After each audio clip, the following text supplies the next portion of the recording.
তুমি বাইরে গেলে আমার খুব ভয় লাগে। আরে পাগলি, ভয় কিসের? আমি তো তাড়াতাড়ি চলে আসবো। ওটাই তো ভয়।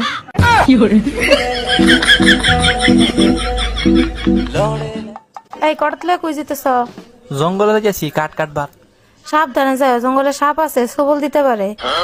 12 বছর ধরে কাল নাগিনীর সবল খাইতেছি, কিছু জন হয় না। আর জঙ্গলের সাপে আমার সবল দিলে কি হইব? হাতে খাইয়া মোটা হইছো, মাংসে খোটা দেয়, এখন থাইকা খাইবা আলু কম্প কিছু বেয়। ভাইজান গো, এখন চালের দাম বেশি, চালের বদল আলু খাইলে সব। কি হয়েছে?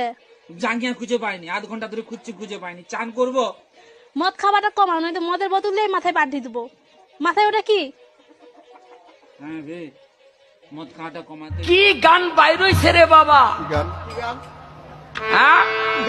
মোকাবেলা সামনে পড়লা, কাপড় খোলা। উফ, মাথাটা খুব ধরেছে, একটু টিপে দাও না গো। যত সব ন্যাকামি। আগেরকার যুগই ভালো ছিল, একটা রাজার 12টা করে রানী ছিল, কেউ পা টিপে দিত তো কেউ মাথা টিপে দিত। এই থামো, যুগ এখন পাল্টেছে, এখন একটা রানীর 12টা রাজা থাকে, বুঝেছো? সহ্য গরম পড়তিছে, একদমই সহ্য করতে পারতিছি না। মনে হচ্ছে জানি আগুনের গোলা এসে গায়ের ভিতরে পড়তেছে। এই শোনো না, একটা এসি লাগাও না। এসি তো আমিও কিনতে চাই, কিন্তু কিন্তু কি বলো তো না। বাপ কারেন্ট বিল দেবে। বাবু, মার্কেট গেছিলাম, বলো তো তোমার জন্য কি এনেছি?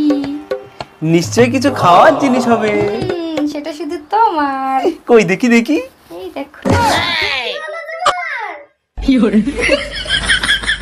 আবেগ দিয়া আবেগ দিয়া নেশারে নৌকায় পান্তা লাগাইছি, পাগল হইয়া নেশারে নৌকায় পানি খাওয়াইছি। আরে আবেগ দিয়া নেশারে